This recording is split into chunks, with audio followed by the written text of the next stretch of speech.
Quando o Infracast surgiu, há exatos 2 anos atrás, a minha ideia e do Fernando, que foi quem criou o podcast comigo, era de trazer alguma luz sobre as coisas que aconteciam dentro da administração pública, em especial relacionado aos projetos de PPPs e concessões. A gente foi conquistando uma audiência super interessante. A gente começou então a interagir com os nossos ouvintes. E muitos dos pedidos que a gente começou a receber era de termos mais entrevistas com procuradores e com um olhar da Procuradoria sobre os temas, os mais diversos temas que recheiam as pautas das PPPs e concessões no Brasil.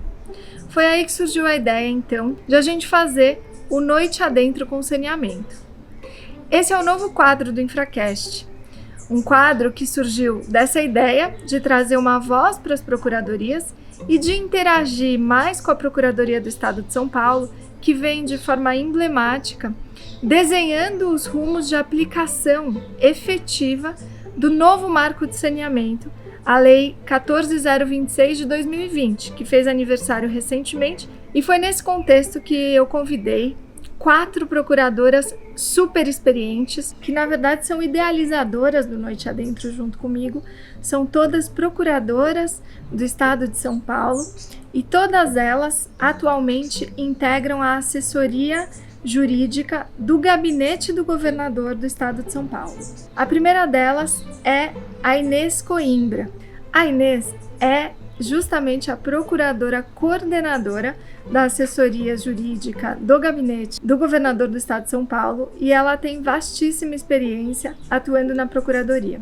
Ela é mestre em Direito Público e ela também já foi chefe da consultoria jurídica da Secretaria de Habitação do Estado de São Paulo e do Departamento de Águas e Energia Elétrica do Estado de São Paulo, o DAEE. Uma das grandes estrelas aqui que vem nos brindar com a sua presença no Noite Adentro é a Flávia Della Coletta. A Flávia é uma das procuradoras que foi grande responsável por acompanhar a tramitação da nova lei que altera o marco de saneamento e fazer a aplicação de todos os novos conceitos no contexto de São Paulo, tanto para a Sabesp quanto para os demais contratos de saneamento em todo o estado. Além disso, a Flávia tem vasta atuação na Procuradoria, tendo sido responsável pelo contencioso do Departamento de Estradas de Rodagem em São Paulo, onde foi responsável, por exemplo, por implementar toda a coordenação dentro da PGE da implantação do Rodoanel Mário Covas. A Flávia é também mestre em Direito pela PUC de São Paulo. Outra grande personagem que vem aqui rechear esse Noite Adentro com muito conhecimento é a Alessandra Obara. A Alessandra foi responsável pela consultoria jurídica da Artesp durante a revisão dos aditivos de 2006, que já foi inclusive um episódio aqui do Infracast, vale a pena rever. E ela é também e foi a grande responsável dentro da Procuradoria do Estado de São Paulo por acompanhar os desdobramentos de uma decisão emblemática do Supremo Tribunal Federal, na ADI 1812, que delibera, e discute a titularidade dos serviços de saneamento em regiões metropolitanas. E, por fim, uma grande conhecedora dos temas aplicáveis do saneamento no Brasil e no Estado de São Paulo, que é a Camila Rocha Viana. A Camila, ela é mestre em Direito e é mestre também em Economia. De 2014 a 2018, uma das responsáveis pela assessoria de empresas e fundações do Gabinete do Procurador-Geral do Estado de São Paulo. Ela foi uma das grandes responsáveis por realizar a aplicação da nova lei das estatais, a Lei 13.303, para o contexto das empresas públicas e sociedades de economia mista em São Paulo, inclusive a própria Sabesp. Ela também acompanhou, junto com a doutora Flávia, a tramitação do novo marco, a Lei 14.026, e ficou responsável, junto com ela, por fazer as adaptações necessárias para que este novo contexto pudesse se aplicar para o Estado de São Paulo.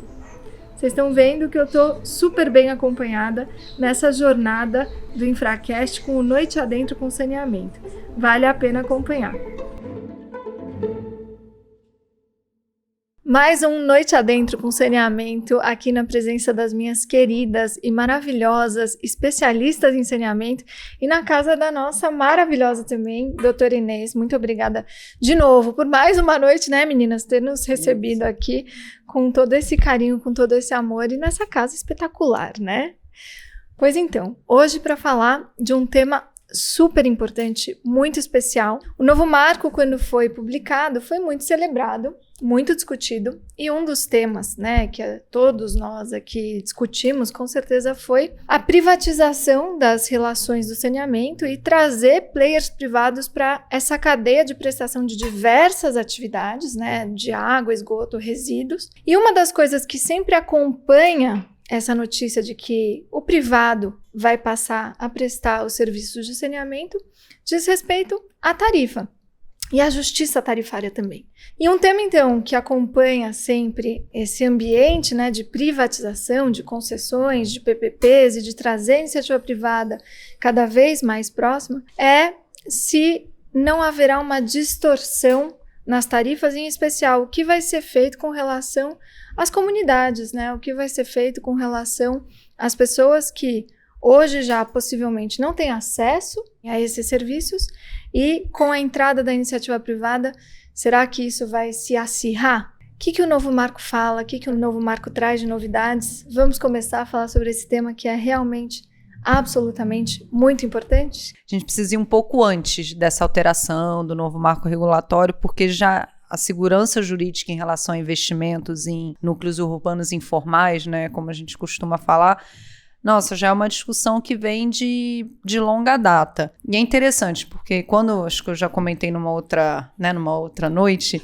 quando a gente falava da comissão de revisão de investimentos, principalmente aqui no contrato da capital, que eu participei, um tema muito que aparecia em todas as discussões é o que fazer com esses núcleos urbanos informais e numa cidade do tamanho de São Paulo, né? E a gente ouvia muito, isso foi em 2016, qual que era um ponto levantado pela Sabesp, que certamente por outras prestadoras Brasil afora, que a gente tinha um problema, né, de segurança jurídica para realizar esses investimentos. Por quê? Essas áreas, na maioria dos casos, elas ou eram em áreas de preservação permanente, ou unidades de conservação de uso sustentável, área de manancial, fundo de vale, ou em área de risco, ou em desconformidade com a lei de parcelamento. E o que era colocado pelo prestador? Olha, eu não posso realizar investimentos numa área irregular, que está em desconformidade com a lei de parcelamento, porque isso seria um crime,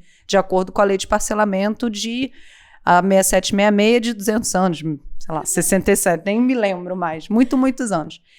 E qual era um outro problema? Além da possível caracterização de crime por infração à lei de parcelamento, tinha um entendimento de alguns representantes do Ministério Público, e isso era falado abertamente, de que o que acontece? Quando eu tenho uma ocupação de fundo de vale, eu não consigo levar a rede pública de esgotamento, eu não consigo passar uma rede coletora. Mas, em alguns casos, é possível levar o serviço de abastecimento de água.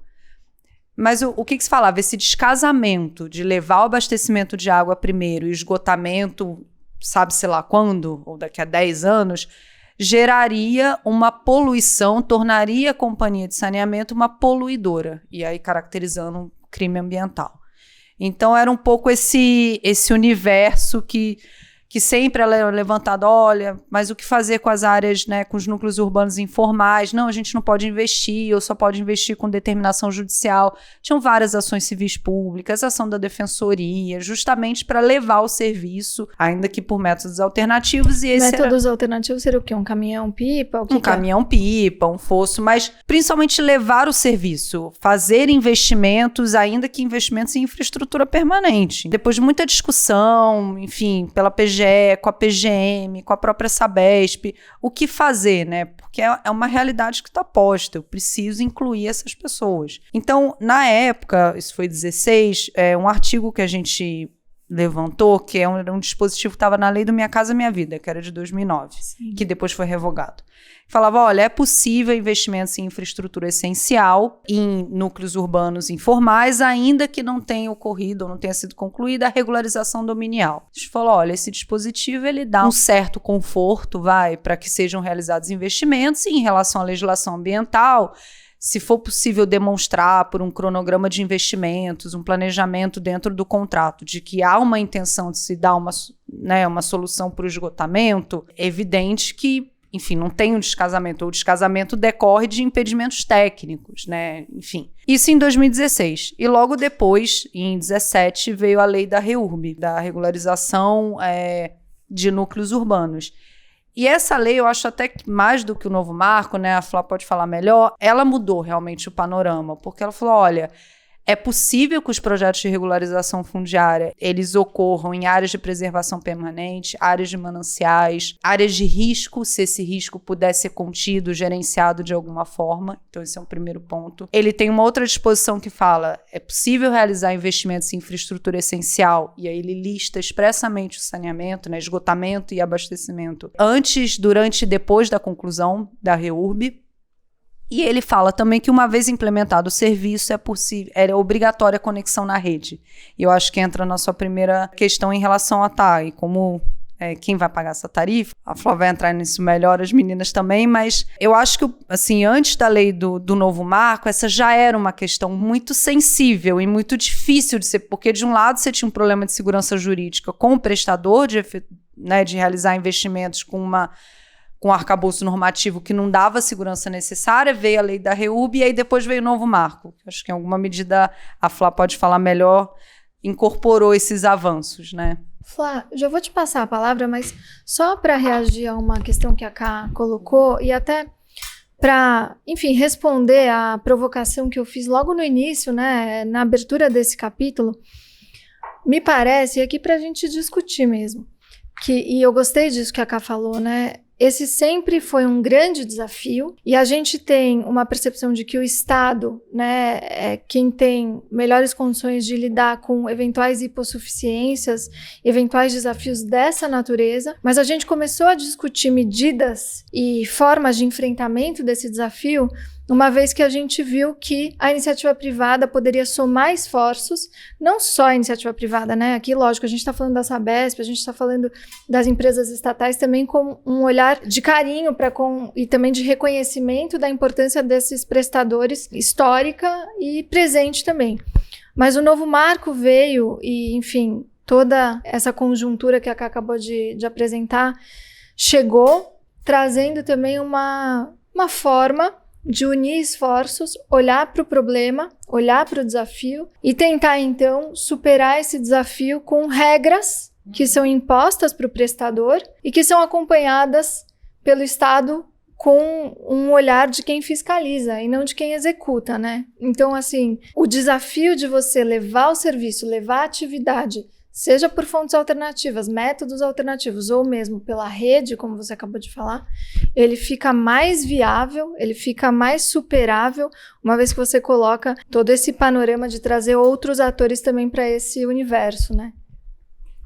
Certamente, Isadora, eu acho assim, por isso que a gente já falou em episódios anteriores, é a questão de você tentar não excluir modelos institucionais. Acho que sim, o privado vem para somar esforços, acho que a lei alterada, né, de saneamento de 2017, agora alterada pela de 2020, ela responde a essa inovação legislativa, né, que veio com a REURB, e ela internaliza algumas questões. Por exemplo, quando a gente fala em meta de universalização, hoje eu acho que a lei deixa claro que ela deve sim incluir essas pessoas que não estão ligadas à rede, e não estão ligadas à rede por, inclusive, residirem em locais que são núcleos urbanos, consolidados ou não consolidados, e que se situam em áreas de preservação, de mananciais. Então, ela estabelece que essa meta de universalização que a gente falou, né,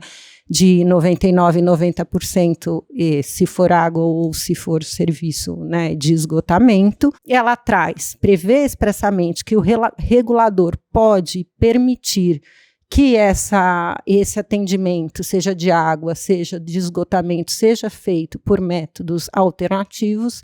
E quando a gente fala em métodos alternativos, eles são alternativos à ligação à rede. Em algumas situações, você não consegue fazer com que a rede chegue, seja por questões topográficas ou outras. Então, são soluções tecnológicas que permitem a prestação desses serviços, não necessariamente pela rede. Ela estabelece também que, uma vez que essa infraestrutura, seja ela alternativa ou não, chegue a esses locais, os beneficiários eles vão ter que se ligar à rede. E com relação à conexão à rede de esgoto, tem uma questão que responde a essa preocupação, porque a gente está em regiões onde a questão tarifária é sensível, então a lei expressamente permite que essa conexão ela seja gratuita, mesmo que esse serviço seja prestado por um operador privado, só que, claro, que esse contrato vai ter que ser reequilibrado, né? Porque há um custo e esse reequilíbrio vai ter que ser cuidado pelo poder público. Ela também traz, e o que eu acho bastante interessante, que a prestação desses serviços ela tem que estar cuidado no plano federal, né, de saneamento. Ela é uma preocupação clara, né, da União, ela foi trazido na legislação como uma necessidade de inclusão e também uma necessidade de busca de formas de investimento para conseguir essa conexão, né, e esse atendimento.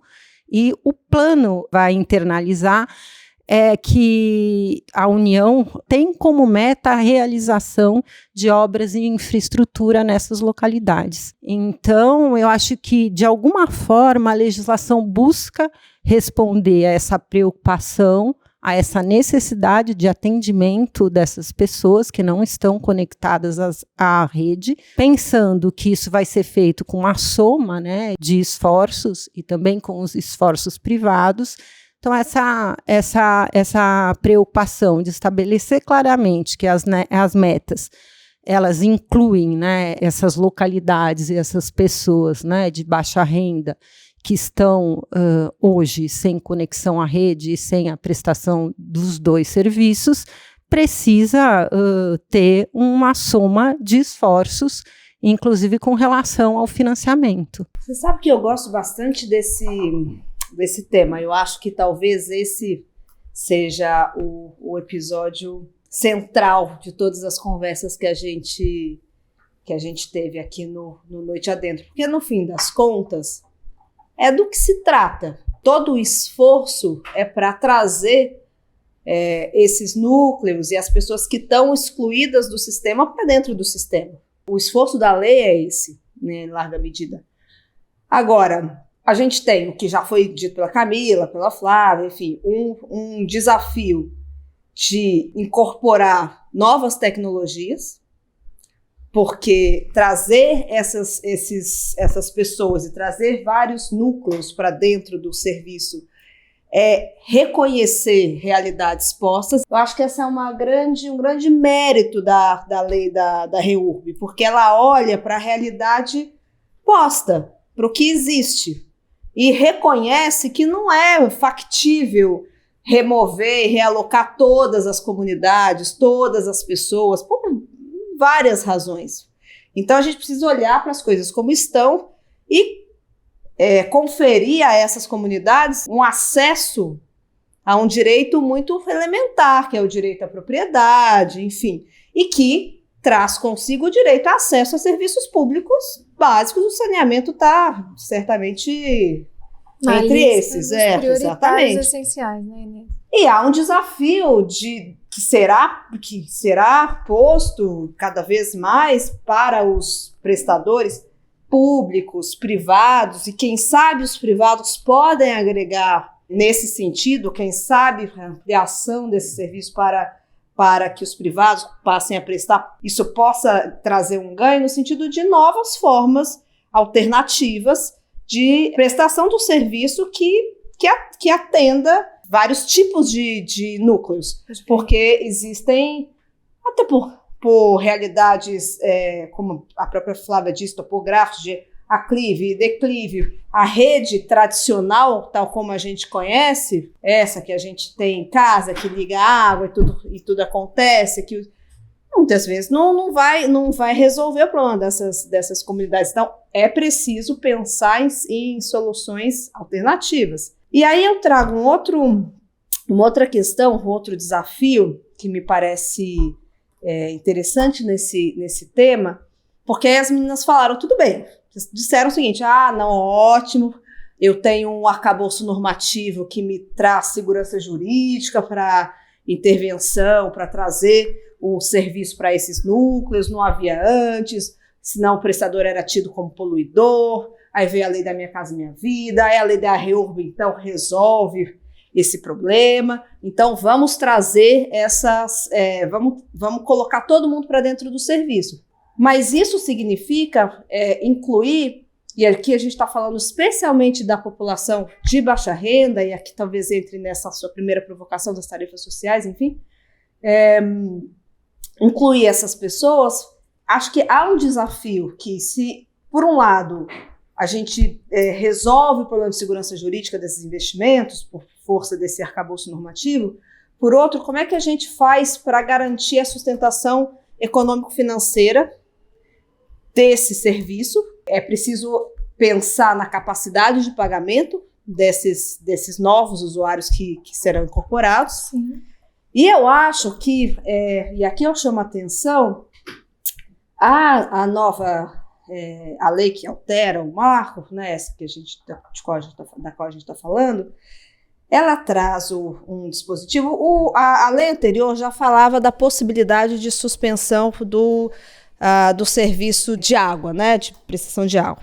E essa lei, e aí eu peço licença aqui, não vou ler o dispositivo, mas tem um trecho que fala sobre, no inadimplemento pelo usuário, da possibilidade de suspensão do serviço, aqui, da interrupção do serviço de coleta e tratamento de esgoto, desde que se preserve condições mínimas de manutenção da saúde do usuário, de acordo com norma de regulação ou norma do órgão de política ambiental. Então, assim, a gente vê que a lei agrega mais uma forma de interrupção. Então, primeiro se falava da interrupção do serviço de água, agora da interrupção do serviço de coleta, o que me parece um sinal, assim, claro para investidores, dizendo, olha, a gente está preocupado com a inadimplência, a gente está preocupado com a sustentação econômica desses contratos, enfim. Aí me falta conhecimento técnico para saber como é que você faz para interromper a coleta de esgoto e o que seriam essas condições mínimas para garantir a saúde do usuário. Mas a gente tem hoje uma realidade, assim, até jurisprudencial, inclusive para o serviço de prestação de água, né? De que esse serviço ele está intimamente ligado com o princípio da dignidade da pessoa humana. Então, como que se vai compatibilizar tudo isso? Me parece um desafio. Eu faço essa provocação aqui para a turma. E só, eu gosto de fazer perguntas. Excelente, Inês. Não, adorei a sua intervenção. Diga lá, Lê, depois eu... Não, de fato, é um grande desafio trazer esses núcleos para dentro do sistema, né? E para além dos desafios físicos, que demandam grandes investimentos, a gente tem também o lado das pessoas, que são pessoas, em regra, de baixa renda. Então, à medida em que elas são ligadas ao sistema, elas passam a ter que pagar uma tarifa, porque a gente está falando de um serviço pago, de um serviço tarifado. Então, aí que entra a ideia das tarifas sociais. E, de alguma forma, a gente está falando de serviços prestados, postos à disposição do cidadão. Então, de alguma forma, esse preço tem que ser pago. Alguém vai ter que arcar com essa diferença, né, da tarifa social, e acho que é isso, essa provocação da Inês muito bem colocada. A gente conhece no serviço de saneamento uma forma já bastante utilizada, né, de subsídio. A gente fala do subsídio cruzado, geralmente a gente fala entre municípios, né? Então, os municípios superavitários arcam com os custos dos municípios deficitários como uma forma de compensação. Em relação à tarifa social, há possibilidade de se pensar também no subsídio cruzado. Então, uma das possibilidades seriam que grandes consumidores comerciais arcassem com esse custo. E aí, de alguma forma, a gente manteria os contratos equilibrados. Mas, cabe aqui até lembrar um alerta que acho que em um dos episódios do Infracast já foi feito pelo Edgar. Sim, Edgar da Arcesp. Da Arcesp. Sobre o risco de você onerar demais esses grandes consumidores comerciais e criar um incentivo para que eles saiam do sistema. E aí você acaba desequilibrando o equilíbrio fino que tem que ser muito bem planejado. Então aí também a gente volta no que a gente já falou, da necessidade de um planejamento muito sério, muito estruturado, da forma de prestação adequada desse serviço essencial para a dignidade da pessoa humana mesmo, né? E eu acho, assim, Isa, desculpa, não sei se... Não, só acho que para complementar em cima do que a Inês colocou, a lei, enfim. Eu acho que esse tema, de vários temas do grau de sensibilidade que é o serviço de saneamento, que a gente sempre fala do impacto na saúde pública, enfim, no aprendizado das crianças... esse tema talvez seja um dos mais sensíveis, né? E algum grau de, não vou dizer de flexibilidade, mas eu acho difícil que uma equação econômico-financeira, enfim, uma modelagem consiga prever todas as situações em que, eventualmente, eu vou poder suspender por inadimplência, eu vou conseguir internalizar esse custo da tarifa social. Por que eu estou dizendo isso? Na pandemia, claro, a pandemia, né? Houve uma pandemia, né? Estamos em uma pandemia. E ela impactou, enfim, né? Houve assim, né? Essa pandemia, teve uma pandemia aí, não sei se vocês estão sabendo. Mas, enfim, que impactou os contratos de prestação de serviços públicos de diversas formas, impactou demanda, enfim. Mas aqui no serviço de saneamento, eu acho interessante lembrar, né? Pelo menos aqui eu acho, salvo engano, foi para o estado inteiro, né? Tem uma previsão de possibilidade de suspensão do serviço em caso de inadimplência.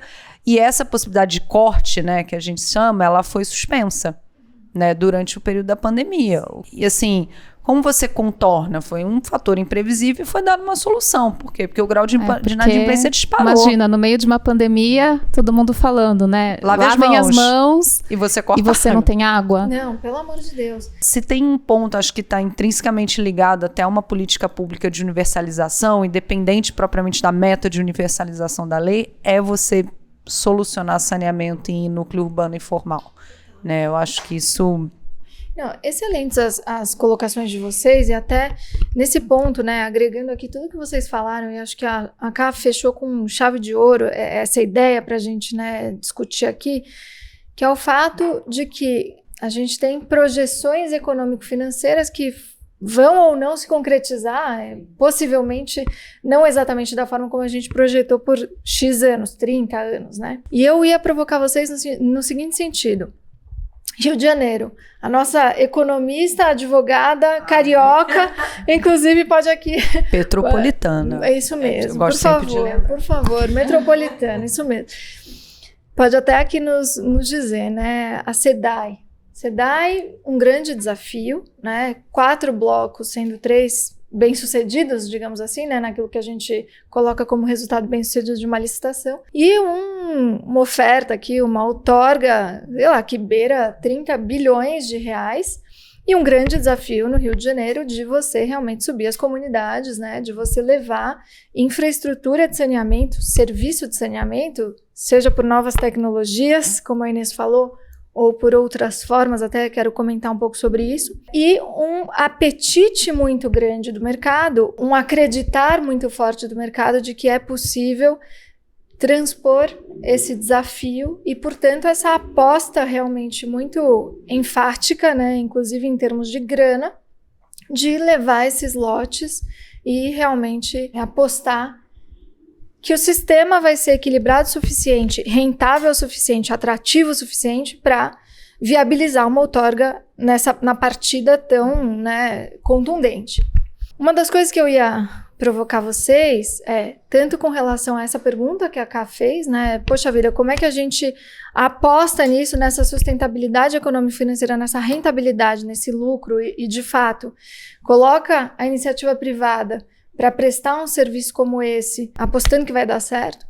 E de outro, pegando esse gancho que a Inês falou, e até o que a Lê falou também, das novas tecnologias. Porque o que eu tenho ouvido dos relatos é que esses novos editais, e mesmo se a gente pegar uma realidade, por exemplo, de Teresina teve uma subconcessão, até a gente já teve também episódios do Infracast sobre isso, uma subconcessão de saneamento muito interessante que a Gespisa delegou, né, várias atividades da cadeia para uma empresa, para uma operadora privada. E conversando com essa operadora, com o presidente dessa operadora, ele me disse o seguinte: um dos nossos maiores desafios, mas o que me dá mais prazer, sabe, o que me dá mais propósito, é de fato levar não só a tecnologia, não só a prestação do serviço para dentro das comunidades, né, para o cidadão de baixa renda, mas em especial a cultura de como lidar com esse novo serviço. A cultura de como, enfim, se sentir atendido por esse novo serviço. E realmente, assim, você ter acesso a isso não só por meio dessa nova rede que chega até você, mas também desse novo senso de pertencimento a um serviço formal que impacta a todos, né? Cara, então, é um traço de cidadania que você confere às comunidades, né? Sim, E uma inclusão, né? É uma inclusão social. E o impacto em termos de saúde pública é gigante, né? A gente estava conversando sobre isso hoje, sobre os vários estudos que existem, enfim. Do Instituto Trata Brasil, né? Um estudo que consegue fazer essa correlação sim. entre o serviço de saneamento, né? O impacto que causa de economia no serviço de saúde e até de educação, Sim. porque contribui com a formação do ser humano na sua integralidade. Com certeza. Então, até o desenvolvimento intelectual depende de um serviço de saneamento pré-existente. Né? Todas as externalidades positivas nas cadeias produtivas, mas também no bolso da concessionária. Eu quero dizer, agora assim, olhando para um olhar econômico e financeiro do investidor, como é importante você incluir pessoas que hoje são excluídas, porque isso assegura também, né? E esse senso de pertencimento, ele leva a uma disposição, uma predisposição muito maior de você, inclusive, se responsabilizar por aquilo, né? Ele Então, passa a ser usuário, ele passa né? a ser Mas usuário, as estruturações vão precisar cuidar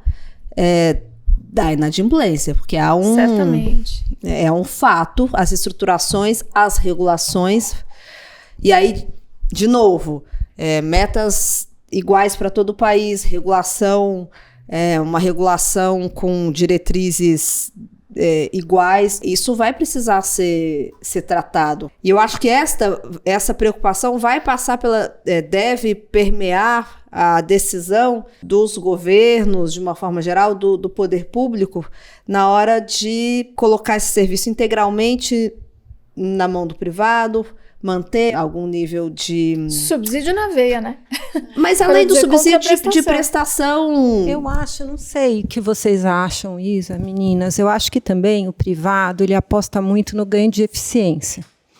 Porque tem, historicamente, esse setor uma perda, que é uma perda econômica, que é essa da questão da inadimplência ou mesmo da não conexão, mas tem também uma perda física muito grande, né? E a gente tem aí estudos que demonstram que esse ganho de eficiência, né, essa redução dessa perda física, ela pode, por si só, permitir que você trate o que a gente convencionou chamar de osso entre filé e osso, né, que seria essa preocupação em que o privado não ficasse só nas áreas autossustentáveis, mas que também chegasse às áreas que só com a tarifa o serviço não se sustentasse.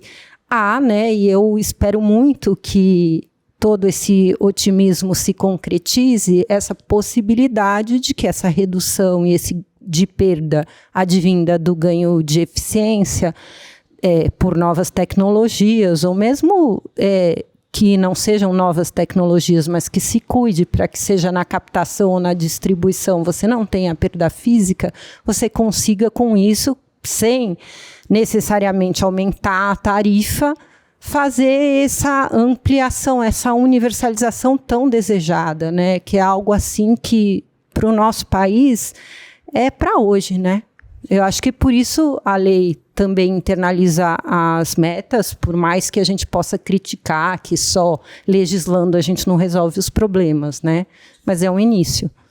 E eu acho, Isa, só complementando, acho que isso que a Flá falou é fundamental, porque a gente pensa, acho que a gente está falando de várias dimensões aqui, então a dimensão, né, do indivíduo, do cidadão, na sua dignidade, no seu direito ao acesso, enfim, ao serviço de saneamento, que é o que a gente fala, intrinsecamente ligado à dignidade, acho que isso é incontestável. Tem a dimensão da concessionária, que do ponto de vista de sustentação econômico-financeira, claro, salvaguardas, possibilidade de suspensão em caso de inadimplência, subsídio cruzado, enfim, vários instrumentos que permitam essa inclusão.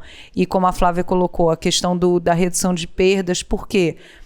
Como não há conexão, em regra, né, não há conexão, você tem problema de gato, você tem problema que eles chamam, eu não lembro agora a expressão, não sei se é macarrão, macarronada, que é aquele monte de tubo que sai da rede pública.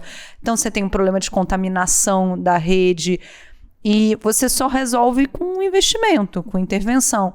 E você tem uma dimensão coletiva também, porque só, pelo menos na minha leitura, eu acho, e por isso eu acho super polêmica assim, a possibilidade de você suspender o serviço de esgotamento, né? Eu tenho um pouco de dificuldade de visualizar como eu suspendo esse serviço, resguardando condições ambientais, porque serviço de esgotamento é de interesse coletivo. É difuso, né? É difuso, eu não consigo falar num meio ambiente equilibrado se eu não tenho um tratamento de esgoto. Então, assim, eu acho que em todas as dimensões, eu acho que talvez esse seja um dos maiores desafios, se não o maior a ser enfrentado. Concordo, acho que tanto do ponto de vista jurídico quanto do ponto de vista operacional, de fato, como você coloca. Acho que talvez, não sei se esse foi o intuito da lei, né? Mas relacionando aqui tudo que a gente estava falando, e mesmo essa questão de subsídio, talvez essa interrupção dos serviços de esgoto, ela seja, acho que poderia ser eventualmente cabível, e aqui não estou defendendo, mas é para a gente discutir mesmo, quando se tratar de consumidores industriais, né, de clientes industriais ou outros grandes clientes que façam um grande consumo de água e que eventualmente saiam da rede, né, como um todo, façam uso de fontes alternativas e não tratem adequadamente o esgoto e eventualmente utilizem minimamente essa rede simplesmente para despejar, né, ou como eu posso dizer, dispor um tratamento inadequado, que também faz com que, de alguma forma, a gente esteja prejudicando difusamente todos aqueles que estejam ligados à rede. Aí a importância da regulação, né?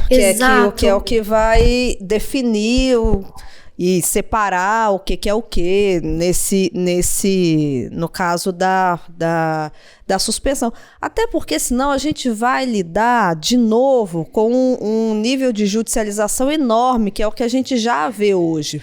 Então, acho que assim, e você falou isso, e é verdade, não tem como a gente alcançar todas essas comunidades, todos esses núcleos, não tem como a gente colocar para dentro todas essas pessoas, que é o objetivo da lei, sem um nível de subsídio muito importante. Isso está no coração do sistema. O subsídio cruzado, ele é um instrumento fundamental, mas sozinho ele não vai resolver, senão vai acontecer o que a Alessandra falou. Bom, você pode espantar da rede É um equilíbrio fino mesmo, é difícil. É uma calibragem muito delicada. Então, acho que é muito complicado a gente passar desta fase prescindindo de um investimento muito alto em termos de subsídio. Qualquer modelagem vai precisar considerar isso. Eu acho também, não sei o que vocês pensam, que a lei tentou, de alguma forma, dar uma solução para essa questão, porque a gente tem a possibilidade de cobrar pela disposição do serviço, agora é expresso na lei, né? Então, se você não se conecta à rede, você vai ter a cobrança. E outra coisa interessante de se pensar é que, além dessa obrigatoriedade de conexão que veio, se a pessoa não se conecta, a prestadora faz a conexão, né? E Tarifa. Por que a lei trouxe isso? Porque é uma preocupação não só com relação à população de baixa renda, porque hoje a gente tem consumidores que não são de baixa renda e que não se conectam. Não na fazem questão. um investimento, né, para levar o seu esgoto até a rede, né? Perfeito. E agora a lei responde a essa preocupação. Se eles não o fizerem, a prestadora, concessionária ou não, fará e cobrará. Perfeito. Que é a ideia do serviço público posto à disposição, né? E uma forma de fazer com que ela também pague a tarifa. Sim. E contribua. Acho que até bebe um pouco da experiência de energia, né? Uma tarifa de disponibilidade e uma tarifa de quantidade realmente utilizada, né? Exatamente. Faz todo sentido, né? E a ideia de impacto coletivo do Total. do serviço. Tá tudo né? em rede, né, Inês? A ideia de que é um serviço que se dá... De justiça social, no fim, claro. né? Porque todo mundo vai ter que contribuir na medida das suas possibilidades. Perfeito. E eu acho, Isa, só complementando, a gente falou isso, acho que em alguma outra pílula, eu acho que no caso dos núcleos informais, isso fica muito evidente, você mencionou o caso do Rio, a necessidade de uma articulação entre os atores, né? Porque você não vai conseguir resolver um problema de levar saneamento no núcleo informal se eu não conseguir ter um mínimo de institucionalização de segurança pública. Isso no Rio foi super discutido, né? Na época da modelagem da SEDAI, como é que você compatibiliza, como é que a concessionária entra, né? Você tinha, salvo engano, áreas que tinham milícia, que tinha uma série de problemas, como a concessionária, enfim, ou os players conseguem gerir esse risco, se é que ele é passível de algum tipo de mitigação. E aí é poder público, é poder de polícia, é segurança pública, é articulação município-estado, agência reguladora, enfim, é muito difícil. Eu sei que talvez em todos os setores de infraestrutura a gente fala isso, não, precisa de articulação do titular, mas aqui no setor de saneamento, de fato, você não consegue fazer nada. Absolutamente. Você não avança em nada. E você tem 1000 stakeholders, né? Exato. Como você falou no nosso primeiro episódio. De um jeito muito mais chique. Mas você sabe que a lei da REURB, nesse aspecto, eu acho que ela se liga muito à questão do saneamento, porque um dos objetivos da lei é justamente conferir institucionalidade para várias pessoas, quando você confere um título de propriedade, e você leva o Estado para dentro dos lugares. O fato do Estado não estar nos lugares não significa que as pessoas não se organizem de alguma forma.